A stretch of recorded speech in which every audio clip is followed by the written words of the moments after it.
Around 65,000 years ago, a small group of humans stood on a beach in Southeast Asia and stared out at open water.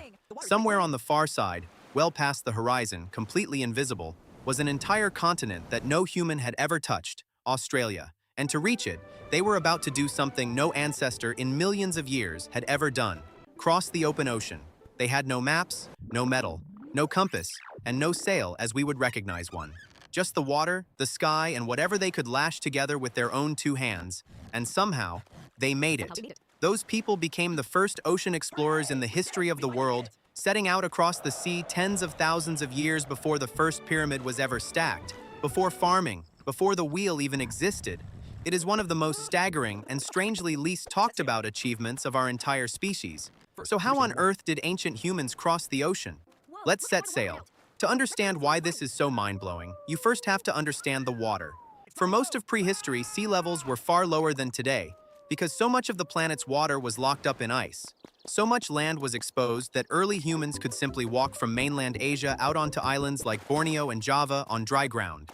Easy, but then they hit a wall, an invisible one made of water. Scientists call it the Wallace Line, a set of ocean channels between Asia and Australia so deep that they never drained, not even at the lowest point of the Ice Age.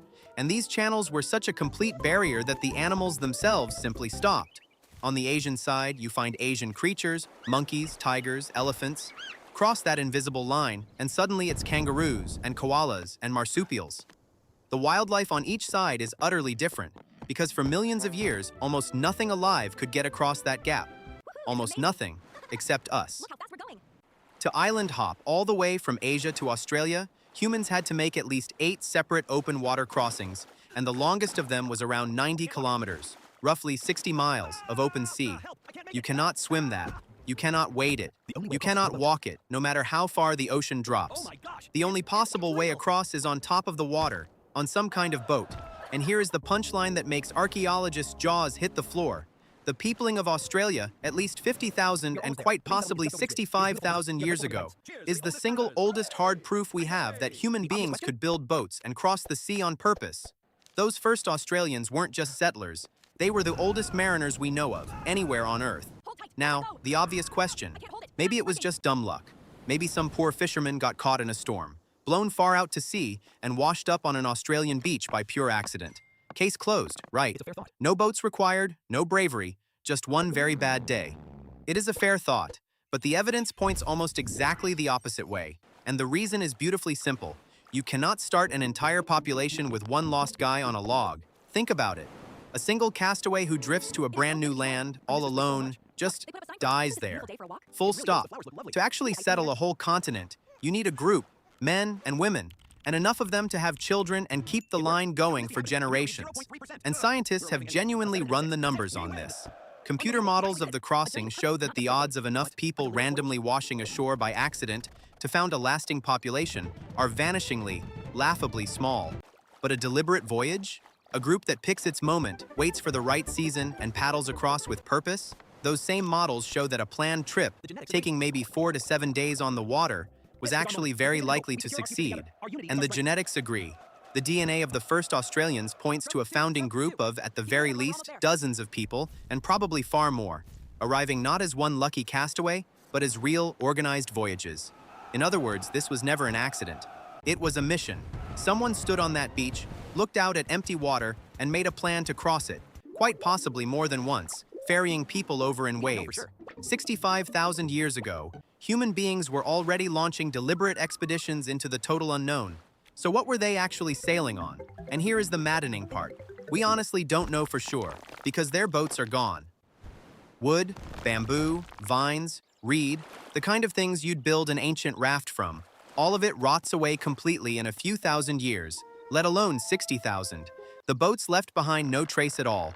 The only proof they ever existed is the simple fact that people ended up on the other side. But the leading guess is elegant. Bamboo. Southeast Asia is absolutely full of it. It is incredibly strong and light, it floats like a cork, and you can lash a genuinely seaworthy raft together using nothing but plant fiber. A humble bamboo raft may be the single most important vehicle in all of human history that we have never actually found. But building the raft was only half the challenge. The truly jaw-dropping part is that they navigated. With no compass, no map, and no instruments of any kind, they still found land they could not even see. How? By reading the world like a book, the way ocean swells bend and wrap around a distant island, seabirds flying out to fish at dawn and heading back to land at dusk, so you follow them home.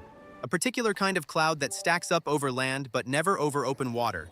And at night, the stars, wheeling overhead in the same reliable arcs, night after night after night. These were not simple people clinging to a log and hoping.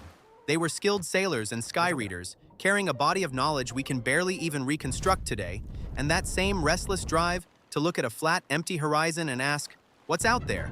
It never once switched off. It is the very same instinct that, tens of thousands of years later, would fill every last island in the Pacific, sail all the way around the planet, and eventually point a rocket straight at the moon. We tend to picture the age of exploration as wooden ships and men in funny hats. Columbus, Magellan, just a few centuries back.